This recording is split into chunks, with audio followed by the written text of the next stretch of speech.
6 লক্ষ টাকা খরচ করে হজ করছি, হজ বাদ দেই নাই। লাখ টাকা দিয়ে কুরবানির পশু জমে দিছি, আপনার মহব্বতে বাদ দেই নাই।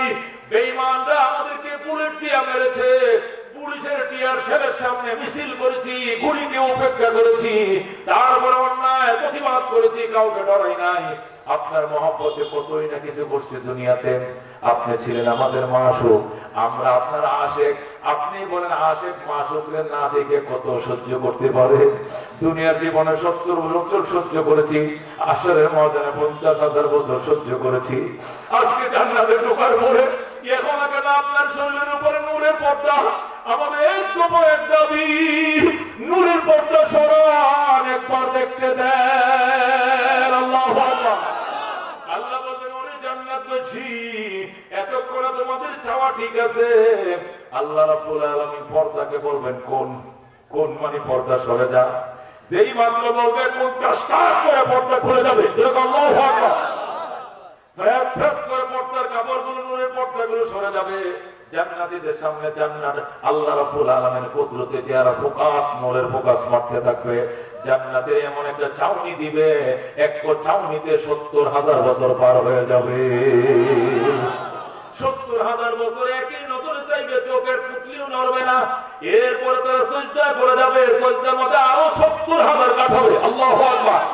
সিজদাতে আরো 70,000 যাওয়ার পর আল্লাহ এবার বলবেন ইরফাউ রুসাকুম, এবার মাথা উঠাও, ওয়াদখুলুল জান্নাতা, জান্নাতে ঢুকো, সালামুন আলাইকুম, চির শান্তি তোমাদের উপরে বর্ষিত হোক, তিবতুম, তোমরা বড় ভাগ্যবান, ফাদখুলুহা খালিদিন, চিরদিনের জন্য জান্নাতে প্রবেশ করো। আল্লাহু আকবার। দোস্ত, ওই দিন উলামায়ে কেরাম, ওই শিল্লুকটা বাংলা দিব কেডা? উলামায়ে কেরাম কেউ বলতে পারবে না কি চাইবে, কিন্তু উলামায়ে কেরাম বলে দিবে জান্নাত ও দোজখ সে ইয়া রব क्या करो, जन्नत दोज़ख से या रब क्या करो, आरज़ू है मैं तुझे देखा करो, हूर गिलमा जितने नियामत है तो सबसे बढ़कर नियामत दीदार दोज़ख मरहबा।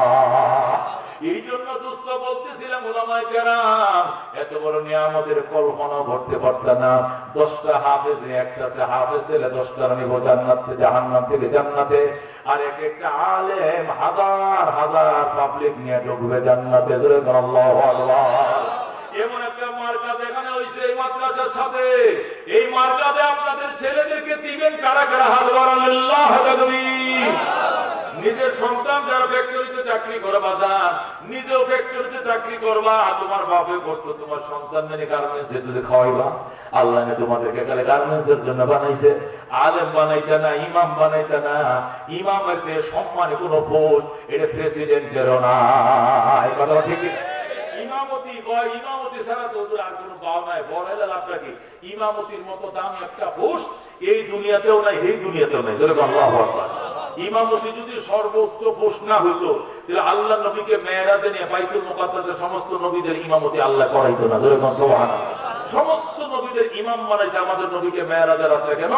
ইমামতির উপরে কোনো পোস্ট প্রধানমন্ত্রীরও নাই, প্রেসিডেন্টেরও নাই। কারণ যদি প্রেসিডেন্ট আপনাদের এই মসজিদে কোনোদিন নামাজ পড়তে আসে, তখন কি প্রেসিডেন্ট সামনে খাড়ে কোনো ইমাম সব সামনে খাড়ে? আমাদের দেশের গণপ্রজাতন্ত্রী বাংলাদেশের সরকার প্রেসিডেন্ট এটার সামনে দেয়, সামনে দিয়ে নিলে মিম্বরের হেমকে ঘুরাই দিতে পারবে, ভিতরে দিয়ে ভাট থাকে। কথা ঠিক? মিম্বরের বাইরে দিনে খাড়া করে রাখবো, পুরার মতো ভূতের মতো খাড়া করে রাখতে পারবেন, কিন্তু মিম্বরের ভিতরে পাবলিক মানতো না। কথা ঠিক কিনা? আঙ্গু হুজুরে নামাজ পড়বো, আব্দুল আহমেদ পিছনে খাড়া। কথা ঠিক কিনা? তুই বেটা প্রেসিডেন্ট হইলে বঙ্গভবনে আসল, এই না তোর দুই আনা দাম নাই। সুদা কানো ধরে কদে ইক্তাদাই তুই হাজার ইমাম, আমি কানো ধরে কইছি হুজুর বড় আমি ছোট, হুজুরের পিছনে একটা করলাম। কথা ঠিক কিনা? এই কথা এমনি বলে বলতে কানো ধরে বুঝিব। কথা ঠিক কিনা? এই জন্য কান পর্যন্ত হাত উঠায়। কথা ঠিক কিনা? ইমামের মতো একটা পোস্ট কি আরো আছে? এসে বড় কোন পোস্ট থাকলে আল্লাহ এই পোস্টটা নবীর মেরাজের রাতে দিত। আল্লাহ এই পোস্টটা সর্বশেষ পোস্ট ছিল, এটা তার বন্ধুরা দেয় নাই, এটা মেরাজের রাতে দিয়ে দিয়েছে। জোরে কোন সুবহানাল্লাহ, জোরে কোন সুবহানাল্লাহ। এই জন্য দোস্ত এর চেয়ে কোনো বড় পোস্ট নাই, এর চেয়ে দামি কোনো পোস্ট নাই। হুজুর আরেকটা কথা, ইমামতি তো আছে মনে করেন, আর মনে করেন খাইব কি? আমরা মনে করি 18-20 হাজার মাস গেলে বেতনটা 3 তারিখ আমরা পাই লাই, 2-3 তারিখ না 4 তারিখের মধ্যে রাস্তা আটকে দিই, 5 তারিখের মধ্যে তো মনে করেন পুলিশ হইলে আমরা বেতনটা ধরলে দেওয়া হয় না, তো রাস্তায় মোটরসাইকেল গাড়ি তো আটকাই না, তো আটকে দিব আমরা তো পাওয়ার আছে, আমরা 4-5 লোক আমরা বললে গাড়ি চলা বন্ধ, এক সপ্তাহ দোষকে আমরা আটকে রাখতে পারি। 18-20 হাজার বেতন কষ্ট নোটটা হইতেছে কোম্পানি, না আমার ভুল আইডে খাইবো, কি খাইবো কোন? এই জন্য মাদ্রাসা দেয় না, নাহলে নিজেও কষ্ট করি, পুতার কি কষ্টের মধ্যে রাখতে পারি, এই জন্য স্কুল কলেজে বাড়াইতেছে।